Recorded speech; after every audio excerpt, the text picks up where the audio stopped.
Hello po mga kababayan, kamusta po kayong lahat? And once again, welcome back to another episode of Simply Talkies Vlog.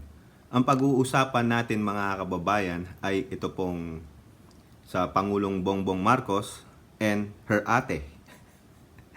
Kasama na po dyan si Sara Duterte, ang best friend ni ate.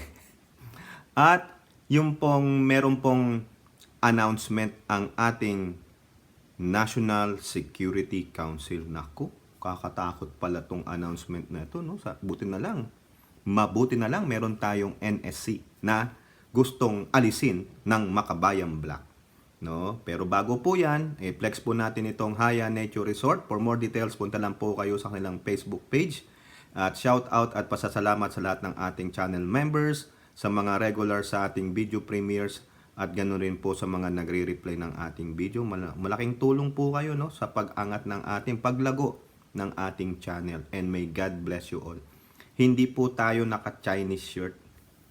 Ito po ay yung bowling shirt ko. Nagbo-bowling po kasi ako noon, ayan, no, 900 global, no. Binili ko po to. Nag-stop akong mag-bowling nung 2018. May nakamit naman na tayong achievement sa bowling, no? Dalawang perfect game na ako sa larong bowling. No, yung perfect 300 game. Lahat strikes. Yabang, no? Meron po akong 300 ring, isa lang. Tapos yung pangalawa, nilista na lang. Record na lang natin yan. Hindi na po kasi allowed. Ang maganda achievement is the 900 series, yung perfect 3 games, and hindi ko pa na-achieve yung 800 No, yung mga bowling enthusiasts, alam niyo yung sinasabi ko. So far nandiyan pa rin naman yung mga bowling equipments ko. Mahal din, pero mas mahal po ang larong golf. Okay, punta na tayo. Segway lang po yun, segway lang. Sabihin nyo, naka-Chinese ako. Hindi po. Ano po yan? Bowling shirt, 900 global. Check nyo na lang, no? Okay, unahin natin itong sa magkapatid. No, kasi po, alam nyo naman, ang atin ng bayan, biatch yan. Alam nyo yung biatch? Ha? Yung ano, basta alam nyo na yung biatch. Hindi ko alam sa Tagalog ang biatch eh. Like you're a bitch. Ganun po ba yun? Hindi, talagang ano lang yan, yung mataray na mabait. Pwede ba yung ganong tawag, no? So kasi po, meron po siyang statement na parang iisipin nyo, pangungontra ba o pagpapaalala sa kanyang kapatid? Kasi ano ba ang ginawa ng Pangulong Marcos?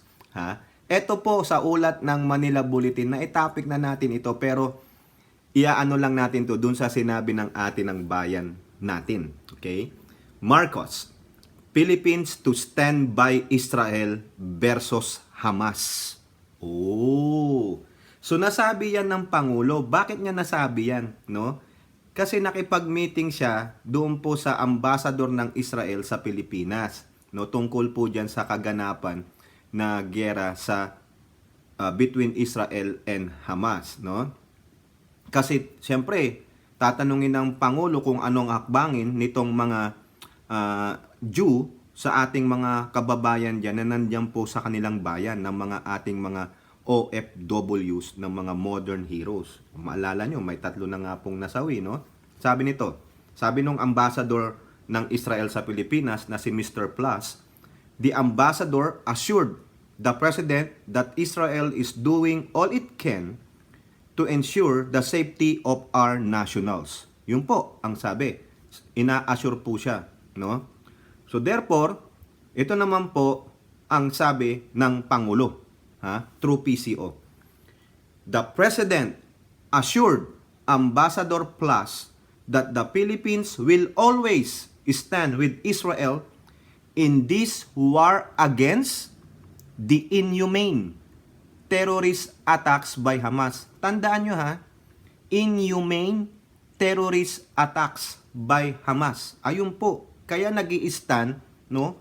Tayo po'y alongside sa Israel in condemning this inhumane terrorist attacks by the Hamas groups. Tandaan nyo yan. Kasi dito rin po sa ulat ng Manila Bulletin nung October 15, anong sabi? IME cautions Philippine government from taking sides in Israel-Hamas conflict. Anong sabi niya? We have Muslim brothers. Yun, ang sabi niya.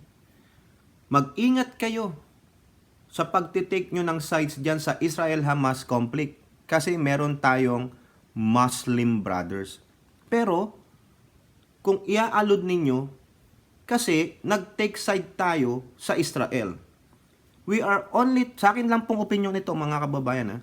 Sa tingin ko po, we are only taking side on the Israel because of the inhumane terrorist attack committed by the militant group Hamas.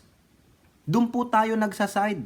Doon po yung kinokondemn natin, yung inhumane terrorist act na ginawa ng militant group Hamas. We are not condemning the Muslim brothers. We are not condemning the entire Muslim. Hindi po, hindi po. Walang ganong allusion. Makitid na pag-iisip lang ang mag-iisip niyan. Kaya itong si Senadora Amy, iniisip niya na baka dun sa sinabi ng Pangulo na kinausap niya ang ambasador ng Israel, kasi nga gusto niyang malaman ang kondisyon ng ating mga OFW doon, ano ang ginagawa ng bansang Israel para maiwasan pa, hindi na madagdagan pa ang mga Pilipinong OFWs natin na modern hero na mga matay pa sa bansang Israel. Gawa nga niyang Israel-Hamas war. Hindi naman pag sinabing I am standing with you in condemning the inhumane terrorist attack. Hindi, di ba? Wala naman sigurong magagalit diyan na ating mga kapatid na Muslim. Malawak po ang pangunawa ng mga kapatiran nating Muslim. Alam din nila. Ayaw din siguro nila yung ginawa nung militanteng grupong Hamas. Correct me if I'm wrong, mga kababayan nating mga Muslim. Ayaw nyo rin yan. Di po ba? Ayaw nyong palagi na lang kayong kayong mga matatag, no? Parang ganun, red tag, no? Whatever they call you na. Ia-attach kayo sa ganun. Ayaw nyo nun. Sa akin pong opinion, correct me, mga kababayan, kapatirang Muslim, ha? Ayaw na ayaw nyo yan ng mga ganyang violente, terorista. The word terorista. Ayaw nyo yan. Sa akin pong pagkakaalam, correct me if I'm wrong again, ang mga kababayan, kapatiran nating mga Muslim ay mga peace-loving, mapagmahal, mapagtanggap. Hindi sila ma-open dyan. Di sana kung may na-open na, nagpahayag na sila sa kanilang mga leader. No, yung, pasensya na po, lagi ko po nakakalimutan yung inyong pinuno. No, yung dyan sa kanilang mga moske, sino po yung namamahala dyan, yung pinagkakatiwala niya. Nagbigay na sila ng pahayag na, kinokondem namin yung sinabi ng Pangulong Bongbong Marcos because he's standing with Israel. Nakaninig na ba tayo ng ganyan? May nagbalita na ba? May nagbokal na ba? Wala naman po, Madam Amy. Ang sinabi lang ng inyong kapatid na aking Pangulo na he is standing with Israel with the inhumane. We are condemning the inhumane attacks of this terrorist attack by this militant group Hamas. Siguro, kay Madam Amy, pinapaalala niyang kapatid niya, don't go over. Because we have these Muslim brothers. Pero alam naman siguro ng kapatid niya, yung sinabi niya. Di po ba? O kayo po, mga kababayang kapatirang Muslim, sa palagay niyo ba, masama po ba yung sinabi ng ating Pangulong Bongbong Marcos? Di po ba? At the same time, nandun yung mga ating mga siguro, ilang libong mga kababayan nating OFWs na nagtatrabaho sa mismong bayan ng Israel. Kailangang tanungin ng Pangulo yun, ang kalagayan nila. At i-condemn niya yung teroristang gawain ng militanteng grupong Hamas. I believe mga kababayan, itong mga kababayan nating kapatiran nating Muslim, they also condemn that attack. No? Majority sa kanila dyan, ko-condemn yan. Kasi alam nyo, civilian yung mga yung mga nasawi. 'Di ba? Sinong hindi magagalit doon? Ito pa po ang sabi ni Madam Amy. So kinukundina natin yon, pero sa kabila nito maghunos dili tayo sa pagsalita tungkol sa Palestinian at Israel conflict pagkat andiyan yung 30 million na yata ang Pilipinong mahigit sa Israel caregiver blah blah blah. O wala naman pong binitawan ng ibang salita. Ang sinabi lang condemnation of the inhumane, hindi makatao, teroristang pag-atake. Pagtibayan muna natin ang seguridad ng mga Pilipinong nasa Israel. Yun nga po ang ginawa ng inyong kapatid. Kinausap yung yung ambassador. Ito pa ano ang sabi dito? Ang daming balita PH sa Inquirer, Philippines must firm up exit plan as Gaza gets Israel deadline. Ayan po. Anong ginawa ng Pangulong Bongbong Marcos sa Manila Bulletin? Marcos urged Pinoys to leave Gaza. Filipino evacuees awaiting crossing into Egypt. Kailan lang po yan? Nung linggo rin na sinabi nyo yan. Eto pa, dagdagan natin para mapurga na si Madam Amy. Hindi ko po inaano si Madam Amy, kaso minsan naman, samahan nyo naman ng inyong kapatid. Hindi yung palagi na lang nahalata ako, palagi na lang kayo kumukontra sa kapatid ninyo. Wala namang ginagawang masama yung kapatid ninyo. Ano bang masama niyang sinabi? At hindi naman po nagre-reklamo ang mga kababayan nating Muslim, mga kapatiran nating Muslim. Di ba naintindihan? Baka mas malawak pa yata ang pangunawa nila kaysa sa inyo Pasensya naman po, no? Napapansin ko po mga kababayan Parang itong si Madam Amy talagang kontrang-kontra sa kapatid Mukhang galit ka yata nung naging presidente ang kapatid mo Ikaw na lang kaya magpresidente. Di ba? Naaasar ako, Madam Amy. Asar ako sa iyo Ito pa po PBBM vows immediate repatriation of remains of third Pinoy killed in Israel. The same thing with the other two. Pinagtatrabaho niya ang OWA, si Arnel Ignacio. Pagod na yun. Si OIC DMW Kakdak. Sino pa? Yung DFA, si Manalo, si Di Vega. Lahat po sila on hand. Ganon. Tapos ikaw, magbibigay ka ng ganyan. Hindi nga nagre-reklamo mga kababayan natin. Ito pa. Government readies financial aid to families of Pinoys killed in Israel-Hamas war. Ayan. Envoy ensures Filipinos well-being amid Israel war. Ayan pa. Ang dami Tingnan mo. The whole of government approach ang ginawa ng iyong kapatid. Ito pa. Marcos directs all-out support to Pinoys in Israel. Evacuation, repatriation plans ready. Ang dami. Di ba? Ito yung sinasabi mo na pagtibayin muna natin ang seguridad ng mga Pilipinong nasa Israel. Ayun na po yun. Bago mo po ito sinabi, ginagawa na nila. Baka out of the loop ka, Madam Amy. Di po ba? Nakakabisit Kasi sinabi niya nung binalita to ng Manila Bulletin, October 15. Pero yung mga binasa nating mga headlines sa inyo, articles, is before October 15. So therefore, his brother is doing all, yung effort para mailikas, maprotektahan yung ating mga kababayang OFW dyan na naiipit sa gera ng Israel-Hamas. Diba? At alam ko din po, kayo po ng mga Aminatics naman,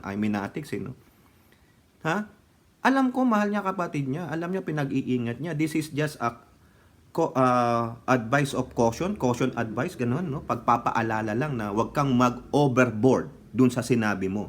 Sinasabi natin, kinokondena natin yung terrorist attack, but do not go overboard. Have you heard anything from our president? Nothing. It stops there. Nothing. Sinulat lang PCO what he have said. Baka nga verbatim pa yan. From the exclamation point to the period or to the question mark. It's verbatim. Diba? Kung ano ang sinabi ng Pangulo, walang gatong, walang sobra, walang kulang. Verbatim. So ano problema? Do you want to really instigate this? Na sasabihin mo, we have Muslim brothers. Mababait nga yan, mga yan. Pag naging kaibigan mo yung mga yan, ewan ko lang kung ang sasarap na ko ipakain sa'yo dyan. Na-experience ko po yan nung time ko sa Cotabato. Punta po ako ng Cotabato City. Ang babait po nila, mga kababayan. Saludo po ako sa inyo. Mga kapatiran, kababayan nating Muslim, saka sasarap po ng pagkain dyan. Fresh! Gulay. Mga pagkaing dagat. Naku, ang sarap po nung ano, yung naimbitahan po ako nung, kasi ako yung technical expert sa computer eh. Yung kasama ko, may kaibigan siya doon sa bangkong pinunta namin. Pinakain kami dinner one time. Ang sarap. Huh. Talagang sabi ko, parang ayoko nang umalis. Ang sarap eh. Alam niyo yung, gusto mo kumain ng maraming kanin, pero gusto mo lang lumapang ng ulam.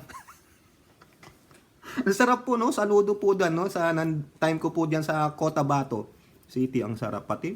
Doon ko nakita yung mga pagkain wala sa Manila. No? Yung mga, ay, ang sarap talaga. Kaya Madam Amy, idamay dito yung mga kapatiran nating Muslim. Maalala nyo, binalita ko to, binalag ko. Nasabi po dun sa Cebu ng isang hepe ng pulis, dun po sa lugar nila, wala pong problema ang Kristiyano at Muslim. Wala po silang problema. So therefore, isipin nyo, yung mga kapatiran nating Muslim, kababayan nating Muslim, naintindihan nila yung sitwasyon. Open-minded sila. No, siguro, sila rin, kinokondemn nila yung inhumane terrorist attack. Ayan ha, yung inulit ko, para maintindihan nyo yung punto natin. Kinokondena natin, kasama ko ang Pangulo, no, sinabi niya yan, ang inhumane terrorist attack. Wala po siyang sinamang ibang kapatiran nating Muslim o mga Muslim ng militanteng grupong Hamas. Ayan po ang alam natin eh. Di po ba? Why do I have to include them? Pero dito, si Madam Amy, sabi niya, caution kayo.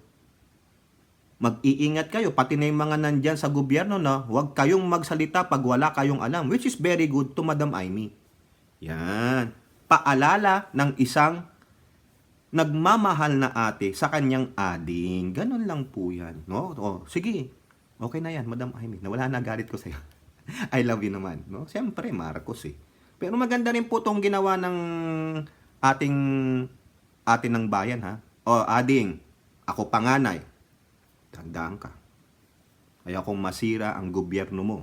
Ayaw kong makasakit ka ng damdamin ng mga kababayan nating Muslim. Very good. Thumbs up. Caution. Pero, naasar lang ako sa'yo. Kasi hindi ka muna nagbasa ng balita. Daig ka pa namin yata ah. Nakakaasar ka kasi. Ang ganda na nung sinabi niya doon sa paragraph na yon. So, kinokondena natin yan. Pero sa kabila nito, ayan ha, maghunos dili. O yan. Naghunos dili naman si Bongbong. Sa palagay mo, walang utak yung kapatid mo. Matalino rin tulad mo yan. Alam niya yung boundaries. Diba? Ngayon, kung meron na po diyang mga government employees na magsasalita ng ganyan, that's their fault. They don't represent the president. Yan yun. Di po ba? Hindi sinabi ng presidente ito sabihin mo. Hindi po. It's their own opinion. So therefore, it's their own fault. They should be chastised. They should be reprimanded. Oh. Pero ito ako nakakasar eh. Pagtibayin muna natin ang seguridad ng mga Pilipinong nasa Israel. Ginawa na nga eh. Di ba? O baka naman sa'yo reminder lang, ading. Huwag kang mag-alala, Madam Amy. Ha? Magaling ang kapatid mo, just like you. Oh, tama yun ha. Bati-bati tayo, Madam Amy ha. Di pa ako nakapagpa-autograph sa'yo. Ikaw din. Sana makita ko rin to si Madam. Ang dami kong gustong makita pero ala naman akong time kasi busy ako. Si Politic PH nga gusto kong makilala eh. No? Kasi kala nila ako daw si Politic PH. Putik ang hina-hina ako mag-English. Hindi po ako ganun ka-English. Yung mga English dun out of this Webster eh. Yung dila ako, bulol-bulol nga ako. Oh. Tapos sasabihin pa nung iba, ikaw si Politic PH. Uy! Hindi ko ano yon, hindi ako magki-credit grab, no? Hindi ako cloud chaser, kayo talaga. Oh. Diyan po sa mga Iminatics, kakampi nyo po ako, ha? Ha? Kasi ako po'y pumapagitna. Marcos po ako. Supporter. Ha? Ang ayaw ko lang kay Madam Amy, no? Ano na sabihin yung pagtibayin? Ginagawa na nga eh, bago ka pa nagsalita eh. Nakukulangan ka ba? Nakukulangan ka. Eh di ikaw pumunta doon. Nagalit tuloy yun. Nagalit na naman. Tama na nga. Iwasan na natin to si Madam Amy. Baka lalong magalit sa akin to. Madam Amy. Kabataang Barangay. SK. Oh, ikaw nagsimula niyan. Ikaw promotor yan noon. Nakikita kita. Nung ikaw pa ay dalaginding. Oh, di ba? SK madam, wag magagalit. I'm just giving my $20 cents. $20 cents. Ang kulit ni Fidol. Ayan na po, alis na po tayo dyan. No, ito na po. Ito po ang nakakagulat na revelasyon sa ating bansa. No, nakita ko lang po kasi 'di ba, we're talking about this Hamas, the militant group Hamas. Yung gumawa po ng inhumane terrorist act. No, diyan sa music festival diyan po sa Israel, no. Ayoko na po ikwento dito, very gory po Very unacceptable para sa akin yung ginawa nila, no. It's their action that is being yung kasuklam-suklam. Di po ba? Yung action nila na wala silang habas na pumatay mula sa baby hanggang sa pinakamatanda. Remember yung inaalagaan ni Madam Angeline, yung ating bayani na nurse, hindi niya iniwan yung kanyang pasyente na sinira. 72 years old yun. Yung pasyente ni Madam Angeline. Di niya iniwan. O di pati siya. Tinira. Di ba? The inhumane, the barbaric act nitong militanteng grupong Hamas. Walang pinapatawad. Wala yan. Sabi mo, teka, I'm a Filipino. I'm not, Hindi, wala. Anong ka? No, ganito ka. No, I'm not, tango silong. No, anong ka? Wala silang pinipili. Indiscriminate. Wala. Anak ng siopaw naman. Kakagalit mga kababayan. At ito nalaman natin, no? Ito lang, October 17 sa balita po ng Philippine News Agency. NSC, Executive. Mga kabataan, anong ibig sabihin ng NSC? National Security Council. Ayan, makakakuha kayo ng mga pointers dito, no? Okay, ito na po. Sa balita ng Philippine News Agency, ang dami mong segue, talkies. Ayan na, syempre naman, para naman hindi kayo mahawa ng pagka-high blood, di ba, Ai Chang? Yung meds natin, Ai Chang, ha? Ikaw dyan, Chupaeng. Saka Roger Evans, yung mga meds ng kuya ninyo, ihanda ninyo. Sa yung swero daw, may swero pa daw mga kababayan, anak ng sweteng, May lalagyan daw nila ako ng swero. Anak ng shop. Ginawa ako tuloy pasyente tong mga to. Loko-loko tong mga to. Ito po. Shout out nga pala kay Madam Carcleya. Madam Carcleya, hindi ka po hubad sa aking channel, no. May isa lang diyan talagang nakahubad. Gusto niyang maghubad eh. Alam niyo na yung kung sino. Eto po. Mamaya sasagot na naman niya, magko-komento. Hoy! Maldita! Maldita talaga yung babaitan na yan. Natutuwa ako dyan sa maldita na yan, no? Hubad daw siya. Hindi, hubad ka dyan. Bahala ka sa buhay. Asarin pa kita lalo. Eto po. NSC Executive. Philippines terror tag on Hamas to protect national security. Ay, naku. May nakapasok palang Hamas. Ay, tinag na po. Tinag sila. No? Natag na po sila as terrorist. No? Maganda yan. Tama yan. The National Security Council's decision to include Hamas as a terrorist group under the Philippines anti-terrorism law was neither instigated by United States or Israel. May siyempre, hindi nyo maiiwasan yan. Kasi kaalyado natin ang bansang Amerika at tayo'y nag-stand along, no, to the inhumane terrorist act of this Hamas sa Israel. Siyempre, yung mga anti-US, anti-Israel, sasabihin yan, nadiktahan na naman kayo, tuta kayo ng Amerika eh. Pero kahit na pang sabihin ninyo, no, na hindi naman. Hindi niya maaalis yan. Kasi may mga anti-American sentiments, lalo na yung mga nation building. Ito po, quote, again, hindi po ito instigation of the United States. Hindi po ito instigation of the State of Israel. We are doing it again because of our national interest. Ay, nako, NSC Director General Jonathan Malaya, kahit na ano pang sabihin mo, no? There are still people who will contradict you because of their anti-Western sentiments, mostly, particularly, the United States and the Israel. Meron at meron dyan aalma. Malaya said the designation of Hamas as a terrorist organization was done after earlier investigations revealed that the group attempted to infiltrate and launch terrorist attacks in the Philippines. Oh wow, ang galing. Nag-attempt pala sila. Oo. In fact, 2018, mayroong isang Hamas operative na bomb maker dito sa Pilipinas na inaresto ng Philippine National Police at ito ay dineport natin sa Turkey.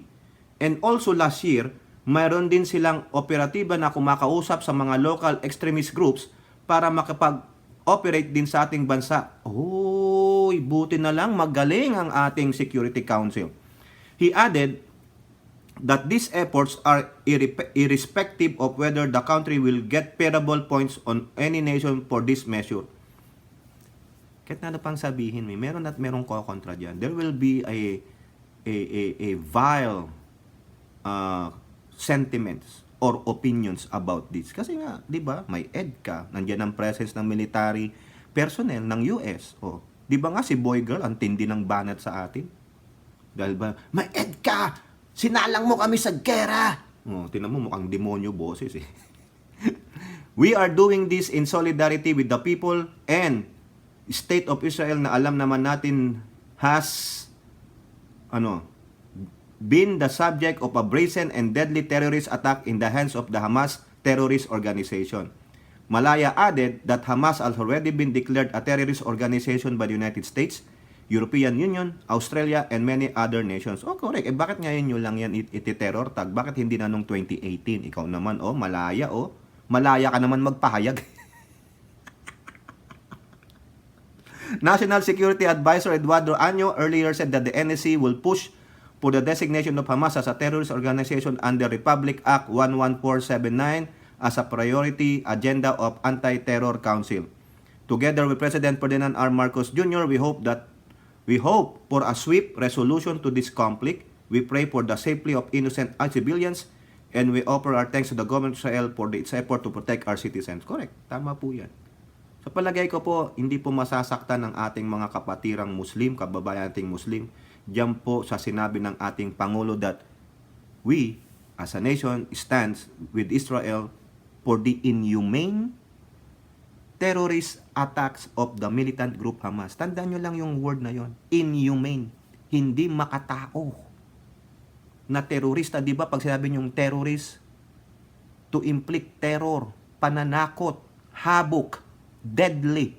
Wala pong pinapatawad regardless of your color of your skin, your nationality, yung kulay ng buhok mo, whether you're young or old. They don't mind about it because they wanna inflict pain and terror to everybody. Yun po yan. Kaya tandaan nyo yan. Ito pa po, ang dagdag na lang natin ito. Yung sinasabi ni Malaya na gustong pumasok ng Hamas noong 2018 sa atin. Ito na lang dagdag natin. Malaya revealed that based on the PMP investigation, the Hamas operatives who tried to infiltrate the country has 4 main goals. Ito po yung goal nila, the 4 main goals. Number 1, kill Jews in the Philippines. Patayin daw ang mga Hudyo sa Pilipinas. Second, mag-raise ng funds, umani ng mga pondo. And third, to use social media to spread their propaganda. And one more, to stage rallies at embassies and different places to create apparent disunity or chaos. Ayun po yung 4 main goals sana nung Hamas sa ating bansang Pilipinas. So, na-stop po yan. This is a clear message by the Philippine government that we won't allow Hamas to operate here. We are making sure of the safety of our countrymen and we are expressing our solidarity with the State of Israel with whom we have a long and fruitful relation. We do not intend to resolve the Palestine question, he said, noting that it was a problem dating back decades and the Philippines was not one to give the solution to it. Correct. Wag po tayong makihalubilo sa kanilang mga sigalot. Sila lang po ang solve ng kanilang mga problema, no? Pero tayo, we stand against the inhumane terrorist attack of any militant group hindi lang ng Hamas, any terrorist group. Yun ang ating dapat na labanan. Yun ang dapat nating itakwil. Yan. Okay? So, eto po. Sabit na tayo dito. Ito na naman, may sinabi na naman ang inyong ate ng bayan. Sabi ko sa inyo sikat dito si Madam Amy. O, eto. Kasi nga po, yung kanyang best friend is being attacked. No? Dahil sa kanyang CIF funds. Siyempre, best friend niya yan. Di ba? Best friends forever. BFF. Lagi silang magkasama sa mga okasyon. Except nung umakit ng bundok si Amy. Siyempre, hindi na kaya yun ni Madam. Eto po. Sa balita ng politiko, may halong galit. Amy links removal of Sara's Comfy Funds to 2028 polls. Oh, may halo pala kayong galit Kayo dyan sa Kongreso, sino man kayo sino yon? Di yung makabayang bulok. Yun lang naman di ba? Oh, ting, ting, ting, ting. Di ba? Yun lang naman, tatlong bulok na yan ang nagsimula niyan Oh, eto po, Senator Amy Marcos sees politics as a motive behind the HOR removal of 650 million in CIF requested by OBP and DepEd. Marcos told DZBB that the House might be a way to move away to sabotaging BP Sara Duterte, who's seen as a strong contender. Strong contender pala sa 2020. Napakalayo pa. Ano pa yung sabi ni ate ng bayan? Napakalayo pa naman niya 2028. Parang binibinay ang ating BP. May video po nun di ba? Quote, sinabi ko noon pa na may halong galit. Hindi ko maintindihan sino nagmamadali yun naman pala Ang layo-layo pa ng 2028. Bakit binubugbog na yung frontrunner? Ika nga, baka kulang ito Bakit nyo binubugbog yung best friend ko? O sige, bugbugin nyo. I'm here to rest back for her. Oy, Madam Amy, may Romeres back nga, di ba? Yung mga nasa loob ng mga nation building, di ba? Marcos said Duterte's need for confidential fund is justified because of her desire to address domestic security threats. Yun naman pala. Sayang talaga, Madam Amy. Dapat ikaw na lang ang naging presidente.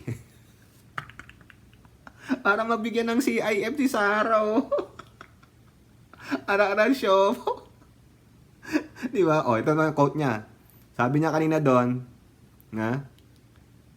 may magkahalong galit, no? Tapos ito, hindi naman lahat siguro totally politika.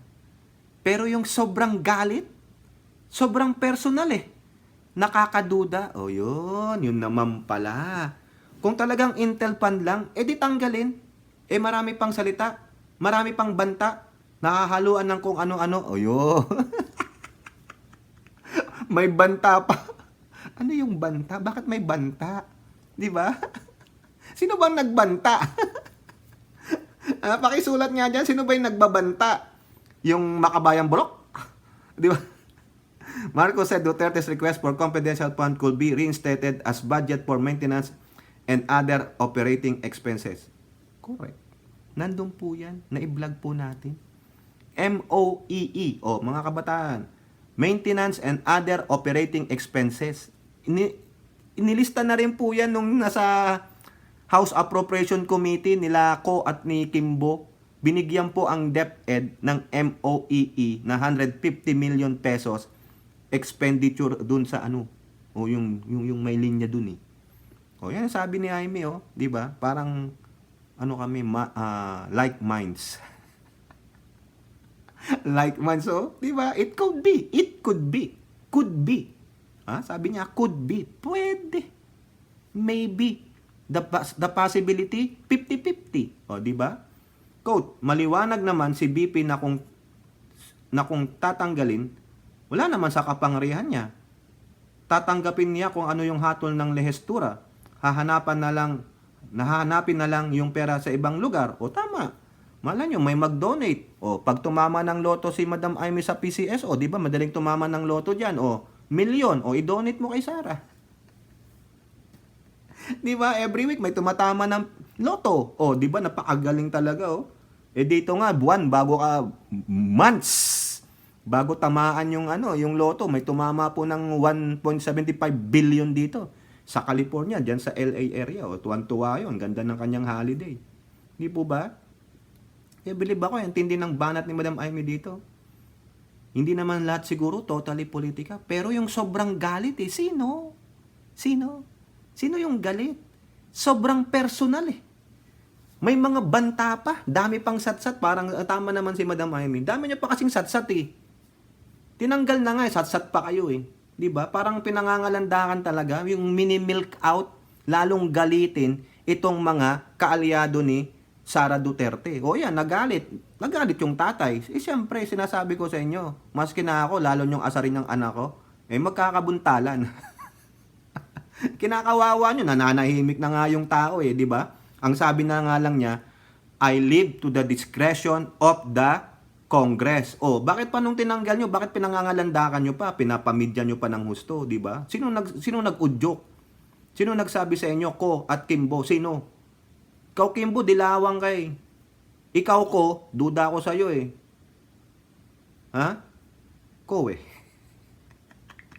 Pero yung pagagandahin niya daw yung Pag-asa Island para sa mga Chinese tourists. Walang ya. Palagay mo sa mga Pilipino, mahihirap, cheap? Ha? Chinese lang ang pwedeng makapag-tourist doon? Gago ka. Ano ka Bias ka Di ba? Kasi daw sabi ni Madam Amy, front runner si Sara, na laging number 1 sa survey. Tingnan natin, magkakaalaman yan kung tatakbo nga siya sa 2028. Kung nagsawa siya, napagod siya, na-stress siya, dahil nga sa banat ng mga makabayang block, yung mga lefties, yung mga dilaw, mga peng. Nakasawa ba naman mga kababayan? Talagang gigibain ka at gigibain ka Pero kung ako kay Sara Duterte, ika nga ni Ellen, Leben lang. Dabar cards. Ito ba yun, Madam Amy, yung sinasabi mong antindi ng galit? Parang personal na? Ito ba? Yan sa Filipino Star ngayon. Ito ba? Romualdez, suportado ng Party List Coalition. Romualdez? Sino ba ito? Romualdez, Madam Amy, Pareho kayo ng surname o yung middle name mo, Romualdez. Sino yan? Is that your cousin? Ayan ba yung galit na galit? At may personal? Ayan po yung sabi kasi nung mga sa Duterte side mga Duterte-natics. No? Sa akin lang po, huwag kayong magagalit mga Duterte. Wala pong masamang tinapay. Diba? Yun yung allusion Kasi siyang, sabi nga nila, kakampi na siya daw ng mga daw Hindi ko sinasabing affirmative. Daw. Ng mga makabayang vlog. Ng mga dilawang. Kasi PDP laban, dilaw. Diba? Siya ang leader ng house Siya ba? Yun ding merong ambisyon para sa 2028. Siya ba ang nagpapagiba kay Sara para yung kanyang ambisyon maging presidente? Parang reminiscent lang to. Napapaisip ako mga kababayan No? Huwag kayong magagalit Sa akin lang po ito. Mga Marcos loyalist supporters and Duterte supporters o yung mga DD. Huwag kayong magagalit sa akin. Napaisip lang ako. Kung ito nga, si MR ang man behind the mask of this paggiba-giba kay BP. Yung galit na galit, G na G. Gigil na gigil. No, personal. No? Parang reminiscent lang to. Nung kay Apple Akay, doon sa pinsan niya. Yung nang traitor sa kanya. Di ba? Parang itong Marcos may history na ang pinsan ng tatraidor Asensya naman walang masamang tinapay Ayun lang po yung aking naiisip. Kasi kung inaalud natin na ito nga yung man behind the mask, 'di ba? Pinsan yan Pinsan mo to Madam Amy, hindi mo lang mabanggit anak ng Siopa. O, ito pa, lalo pang magngingit-ngit dito ang mga kampo ni Sara Duterte. O, tingnan mo, Romualdez, suportado ng party list. Party list coalition. Nako, puro party list. Sino kaya ito? Suportado ng koalisyon ng mga party list ang pamumuno ni House Speaker Martin Romualdez kasabay ang pagpuri sa ginawa nitong paglipat sa mga tamang ahensya ng CIF. Ay naku, ginatungan palalo. Kasabay ang pagpuri sa ginawa nito. O talagang si Martin. Paglipat sa mga tamang ahensya ng CIF. Ibig sabihin, tama si Lagman. Ha? Yung sinasabi ni Lagman dati na may basbas ni MR, yung pagtanggal ng CIF, hindi ng appropriation pan lang. Hindi siguro gagalaw yung nasa appropriation pan si Kimbo at ko kung walang basbas ni Martin. Ay nako, pinatutunayan lang ng balita na ito. Parang affirmative. Parang naandun na tayo sa hindi pa naman exciting part. Kasi wala pa yung 2027 eh. Di ba dyan ang filing yan? Oh, di ba October 2027? Just like October 21, si Pangulong Bongbong nag-file ng candidacy October 21, 2021. Oh. Pero, pag dumating yung pagkakataon na yon, affirmative sir, si MR nga, tatakbong presidente. Kasi ang sabi ng mga Duterte, tinanggalan ng budget. Oh, no. Ng mga dilaw, kaya tinanggalan ng budget. Kasi yung budget niya na yan, gagamitin sa 2028.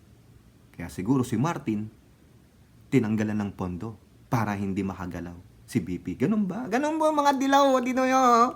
Yung mga dilaw nagpapalakpakan. Bakit? Natibag nila itong dalawang kampo. No? Kaya nga, sabi ng aking friend, divide and conquer. Lalo na yung si boy girl.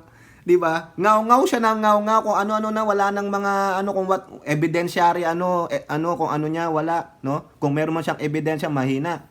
Pero iniiwas nila yung issue sa West Philippine Sea. Kasi sila yung mga disinformation specialist ng mga Tsekwa.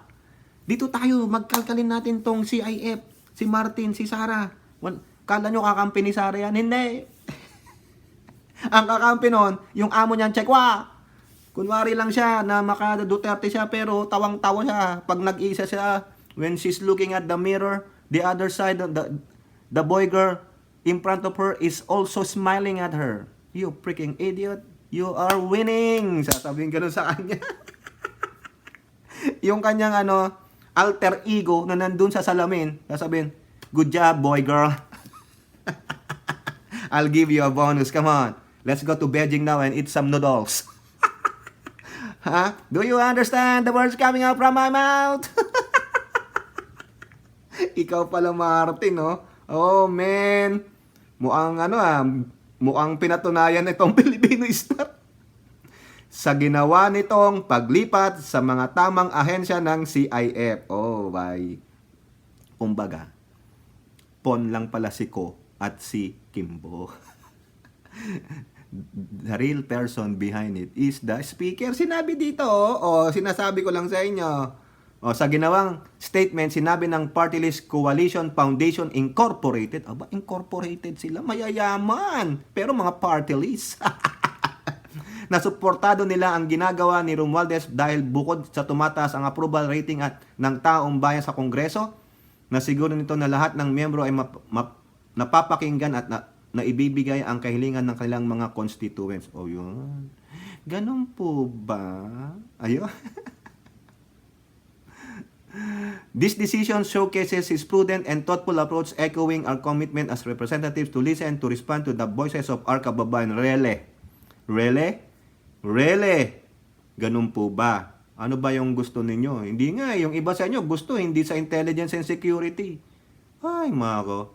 Eto pa, mga kababayan, talaga naman, syempre, I stand by you. I'm gonna stand by you. Di ba alam niyo yung kanta na yun? Even if we break through, I'm gonna stand. Rachel Platten yata yun. Ito, Inquirer, last na to. More Solons stand with House leaders' decision to cut secret funds. Ayan, October 17. More lawmakers from the House of Representatives have voiced their support for the leadership decision to remove or reduce the CIF. O ayan. Ayan po si sinasabi ni Manila 6th District Representative Benny Abante Jr. said that he understands people can be passionate regarding topics that are important to them, but issues are better settled through peaceful deliberation. It is always preferable and always more productive to dial up dialogue and dial down divisive rhetoric when we deliberate on the issues that concern our people. It is possible to disagree without being disagreeable. Oh. Ika nga nila. We tend to disagree to agree. Tama po ba yun? We tend to disagree? Ewan ko, bahala kayo. Naturally, we leaders can be passionate about our advocacies and can be resolute in our positions.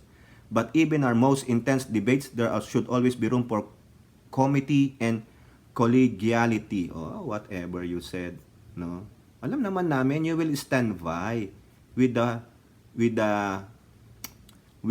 MR kasi there is something that is behind this, no?